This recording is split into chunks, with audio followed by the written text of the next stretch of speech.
I love Borderlands.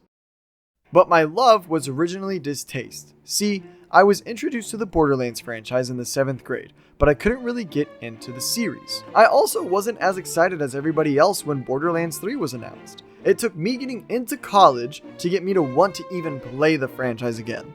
Around this time, I had discovered a web series called Hey Ash, What You Playing?, starring Anthony Birch with his sister Ashley Birch. And for those of you who do not know, Anthony is one of the lead writers on Borderlands 2, pre-sequel, and I'm pretty sure Tales from the Borderlands. And his sister Ash is the voice of Tiny Tina. So, I went to the local game store and bought the Handsome Collection, and started my journey with Borderlands, the pre-sequel. I didn't start with Borderlands 1 because I knew there was little to no story there, which I don't regret doing because I enjoyed playing it on stream. I beat pre-sequel, then 2, then Tales. And let me tell you, I was excited when I started playing 3, but something felt off. Something was missing. Gearbox eventually released Moxxi's Heist of the Handsome Jackpot, and that's when it hit me. Handsome Jack. Hey, it's me, Nooksby, and today we're doing a different type of video. So, sit back, relax, and let me tell you why Borderlands is nothing without the legacy of Handsome Jack.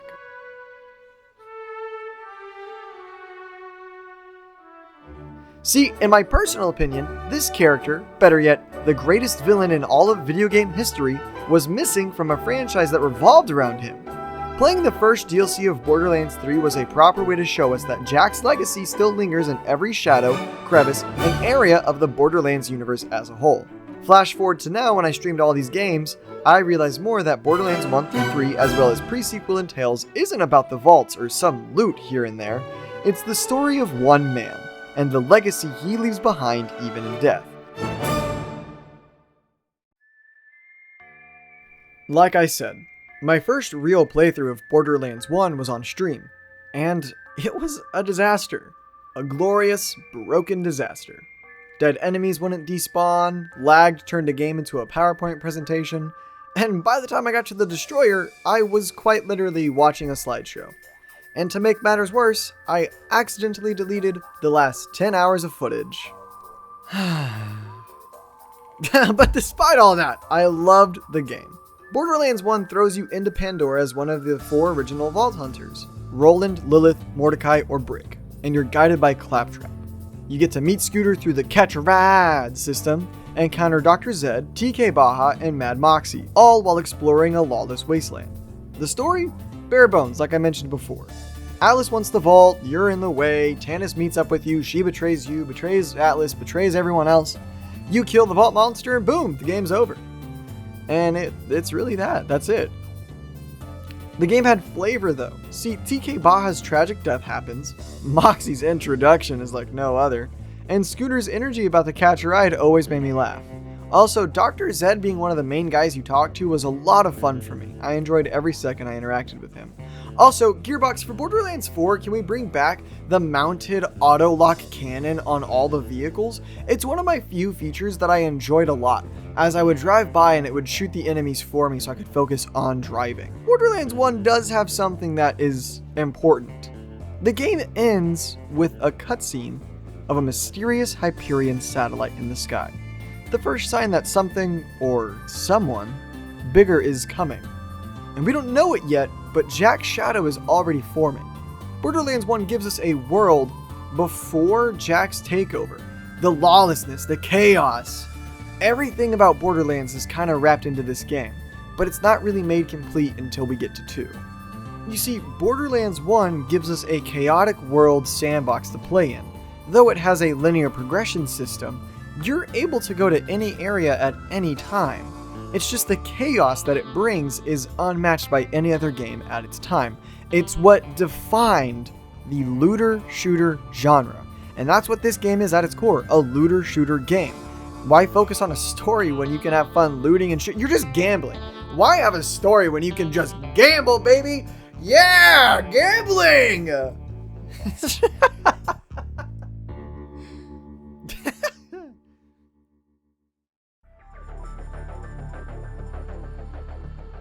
In the event that you don't know, Borderlands the pre-sequel is my favorite game of all time. It's also the first game I sat down and fully beat in the whole Borderlands franchise. Despite everyone telling me to play 2 first, I decided the chronological order would be better, except for playing 1 the first go-round. The story for this one is amazing. See, Jack isn't the villain yet, he's the hero, the one who's gonna save Helios. And actually, we're shown this. Jack wants to save the innocent lives on Helios Station. Sure, he may be in over his head, but he's got heart and spirit. And to start us off, Jack hires us, the Vault Hunters. On our way to the Helios space station, our ship gets damaged by Dahl's Lost Legion. We save Jack. General Zarpedon shows up and tries to kill Jack. And we then get moonshotted to... Moonshotted? The bullet goes to the moon...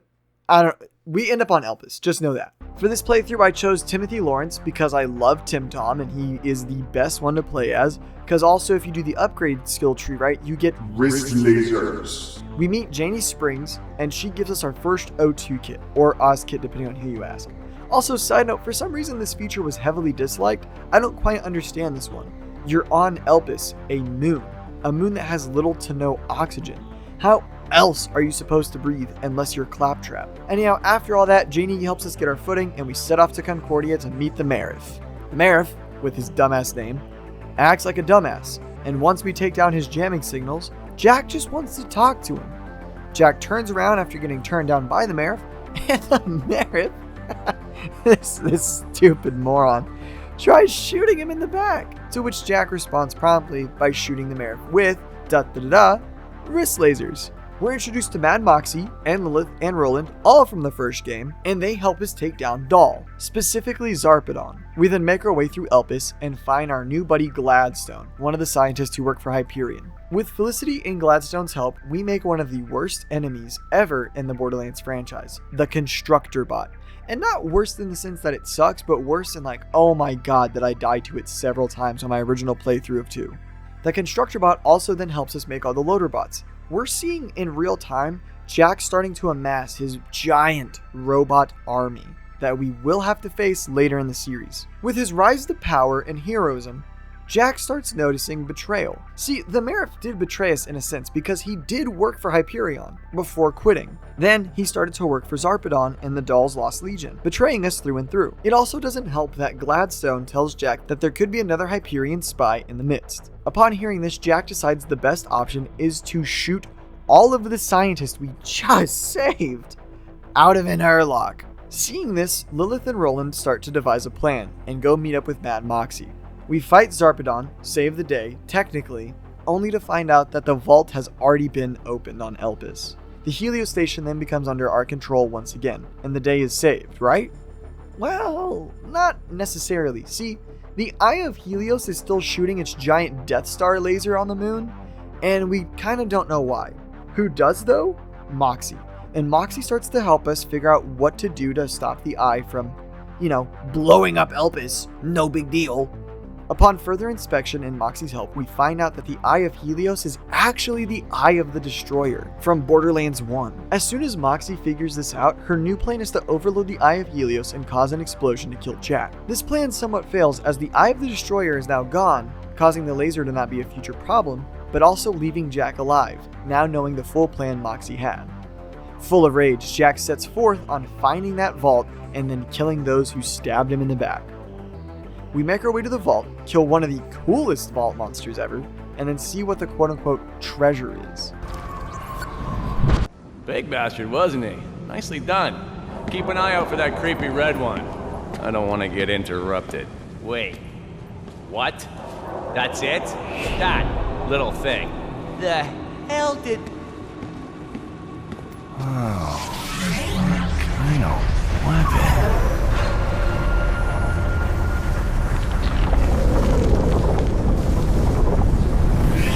Oh my God! I get it! I understand! I understand everything!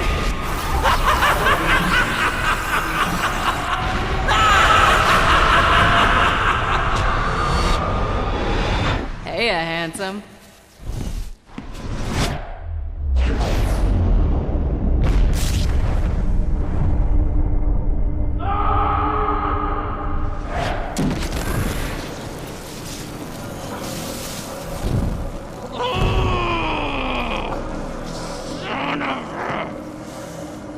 I'm gonna kill her.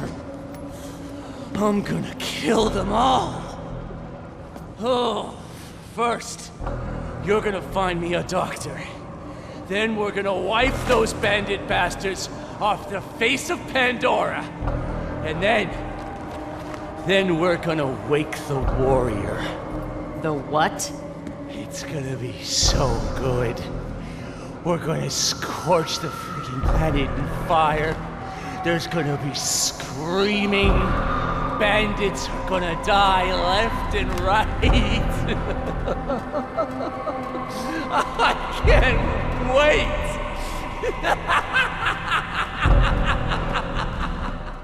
Lilith punching Jack was the icing on the cake though. It's what he needed to fully cement his insanity in becoming the villain of the story. This whole game, the quote enemies that we were fighting were doing everything possible to prevent the events of Borderlands 2, which inevitably leads to the events of Borderlands 2 happening anyways. We then see him strangle Mr. Tassiter, his a-hole of a boss throughout the whole game, and then take over Hyperion as its new CEO, Handsome Jack. In the DLC, we find out that Jack gets the H-Source and ends the entire Claptrap line, and the only reason our little buddy still exists in the first place is because of Fragtrap, an aggressive AI personality that was secretly installed in Claptrap. We then see Claptrap thrown onto Pandora's wasteland, left for dead with no one to save him. Again, I really love pre-sequel. It shows us Jack's rise to power through just Hyperion alone, and then that power is then shown off in Borderlands 2.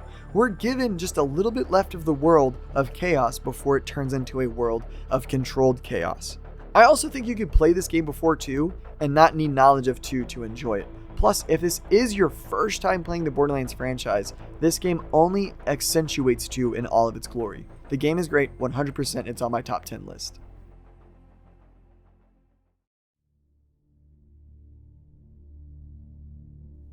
Alright, this is the holy grail of the looter shooters. Apparently this game is the standard for the Borderlands franchise. I think it's partially the reason 3 was such a letdown in some aspects, because people were given such a great game and then had to wait 7 years for the next main entry of the series, so the expectations and wants were growing heavily. Borderlands 2 puts us back on Pandora, and we're given new Vault Hunters to choose from. I personally chose Gage the Necromancer for both my original playthrough and our content roadmap playthrough. At the start of the game, we're hired by Jack to find, wait, hold up, are we? Oh no, okay, cool, yeah, Jack's just trying to kill us this time. Got it. We survive thanks to Claptrap and are on our way to Liarsburg when Claptrap's eye gets stolen by a bullymong. We kill the bullymong, go to Liarsburg, meet Sir Hammerlock, who fixes Claptrap, and then we set off to Sanctuary and find Roland. Already we see the power Jack has. Not only that, but we're greeted with the giant Helios station looming all over Pandora. We kill a few guys here and there, only to find out Roland has been captured, so we then set off to go save him. But first, we have to meet the Firehawk, a legendary killer who scorches her victims. And who is she? Lilith. It's Lilith. Anyhow, we fight off a few waves of bandits and she helps us create a murder pile. Afterwards, Lilith tells us where to find Roland. We find him, and just before we can save him, a constructor, again one of the bots we built in pre-sequel, breaks down the wall and captures him and takes him up this mountain. We, with no extra effort and no death, defeat the constructor with ease and move on with Roland to Sanctuary. By this time, we've seen Jack's control over Pandora. Once a chaotic wasteland has become now a lawful chaotic wasteland. Following that, Roland sends us on a mission to find the best sniper on Pandora, Mordecai. We find Mordecai and he introduces us to Tiny Tina, the world's deadliest 13-year-old. We blow up a train, kill Wilhelm, and bring back the new core for the force field at Sanctuary. However, the core isn't actually what it seems, as the force field gets taken down and Handsome Jack starts blasting Sanctuary, causing Lilith to teleport all of Sanctuary away. After this, we deploy a beacon and get back to Sanctuary, only to find out that Mordecai's bird, Bloodwing, is missing. Come to find out, she's at the Wildlife Preservation Center. See, at a certain point, Jack had Bloodwing kidnapped and started doing experiments on her, mutating her into this giant monster that we see. We, the Vault Hunter, have to, well, take her out. And following the sad death of Bloodwing, we're then sent on a mission to find Brick, aka the Slab King. We need Brick in order to break into this big-ass bunker. Now, this bunker houses Jack's daughter, Angel, the voice lady in our heads from Borderlands 1 and Borderlands 2. We take out the security protocols in every region with ease, and then face the bunker itself, which is a giant ship that is totally not scary, and I beat easily with no... Okay, this boss was a bit hard for me to deal with, but we got it eventually. After we defeat the bunker ship, we make our way inside and steal the vault key, but are immediately taken inside Control Core Angel, which Angel then tells us she's done helping her dad and has decided to help us instead by having us kill her. We, with heavy hearts, kill Angel in order to progress the plot, though the victory is short-lived. Take the vault key to Tannis. I'm going after Jack. Oh, snap. Son. Oh, shit. I'm gonna... Oh, he's quick with it. Language. What's that saying? Don't pick a fight with a man with nothing left to lose. See, I'm gonna show you just how much you have to lose. And I got the most powerful siren on the planet to do it with. Lilith, kill the Vault Hunter. We've got a date to keep with the warrior. Do it, Lilith. Oh, man. Oh, shit. Lilith, being captured by Jack, teleports us quickly to safety, and we now have no clue what to do. Mordecai calls us up and lets us know that we're going to be finding the location of the warrior. Through hours of trial and error, we eventually get what we need and get on our way to the vault. Nothing is stopping us now. It's just us, Lilith, Jack, and the fucking warrior. With ease, I take down warrior, and we get to listen to Jack's final words. Why can't I like this? What a shiny when I'm so soul, close. Hammer! And not at the hands of a filthy bandit! See, I could have saved this planet. See, I could have actually restored order. And I wasn't supposed to die by the hands of a child-killing psychopath! You're a savage! You're a maniac! You are a bandit! And I am the goddamn hero! And just like that, we kill Handsome Jack, only to find out that there's a map to other vaults hidden inside the vault key itself. Borderlands 2 does a phenomenal job at showing us Jack's tyrannical control all over Pandora. And Jack himself is proven to be the greatest villain in video game history. This dude does not let up, ever. He talks to you constantly, tries to blow up Sanctuary, kidnaps Bloodwing and mutates her, making us kill her, uses his daughter as a living battery, and we have to kill her, and then casually executes Roland in front of us. And even after we kill him, we're shown Pandora is better but is still scarred forever. And the game gives us side missions with echo logs to give Jack depth. An abusive grandmother, absent parents, a dead wife, and his angel, the one person he truly loved, who he destroyed anyways. Jack isn't just evil, he's broken. And he's human. Borderlands 2 isn't just a game, it's the peak game. And while I like to say that pre-sequel is the best game in the whole franchise, it's not really the franchise's identity. And Jack is the reason why 2 is so upheld through and through years later. With the fall of Jack's CEO reign over Hyperion, the planet of Pandora is once again back to its chaotic neutral mess. However, the story isn't really about the planet of Pandora and its everyday inhabitants, but more of our characters, Rhys and Fiona. Tales from the Borderlands starts off with Rhys on Pandora in a flashy suit looking for Fiona when he gets kidnapped by a mysterious stranger. This stranger asks Rhys to recall all of the events of the game. This is when we flash back and are put on Helios. We see Rhys with his friends Vaughn and Yvette on his way to go get his promotion, only to find out that his rival, Vasquez, stole it by killing his way up the corporate ladder. Vasquez then demotes Rhys to Trash Man. All the while of being ridiculed, Rhys looks over at Vasquez's computer screen and notices a high-priced item Vasquez is trying to buy for $10 million. With this new knowledge and the fact that he got screwed over, Rhys, with the help of Vaughn and Yvette, set out to steal Vasquez's deal on Pandora. We are then greeted with the title card and a banger song, Busy Earnin' by Jungle. As Rhys and Vaughn drive through Pandora, they come up to a town and stop to ask the locals for directions to the world of curiosity. A fight starts to break out and we're introduced to what I consider one of the best characters in the game, Loaderbot. Loaderbot then helps Rhys and Vaughn escape, and they make their way to the deal. We then flash over to Fiona's side of everything. Her and her sister Sasha are working with their father figure, Felix, in order to sell the biggest con of all time, a $10 million fake vault key. You see how we're lining up storylines here? We get to see how their whole plan is made, and eventually end up to where they meet up with Rhys and Vaughn. In standard Borderlands fashion, the plan goes haywire, the $10 million gets stolen, and a gunfight breaks out. I forgot to mention that during their tour of the World of Curiosity, Rhys stumbles upon a USB device. That'll be important for later. After the gunfight, our characters are all in the caravan. Trying to find a way to get that $10 million back, Rhys thinks it's a bright idea to stick the USB device in his head, causing him to pass out. But before Rhys fully passes out, he hears a voice that we're all too familiar with. When he comes to, he finds that all of our cast is missing. He leaves the caravan and decides to join them. They make a plan to get the 10 mil back. See, the $10 million suitcase is being held as a prize in a psycho racing competition. They split into 2 teams and eventually meet back up. Again, in standard Borderlands fashion, everything goes haywire. The $10 million suitcase is blown up, and Zero shows up in the whole mess of things. After the bomb goes off that caused the $10 million to be destroyed, the gang finds out that the racing competition arena is secretly an old Atlas base. The rest of the group go down and find out about the Gortys project. Rhys and Fiona grab the first 2 parts of Gortys, and then we're introduced to AI Handsome Jack. Rhys freaks out and starts talking to himself, while the others devise a plan on what to do next. They both agree to head to one destination. However,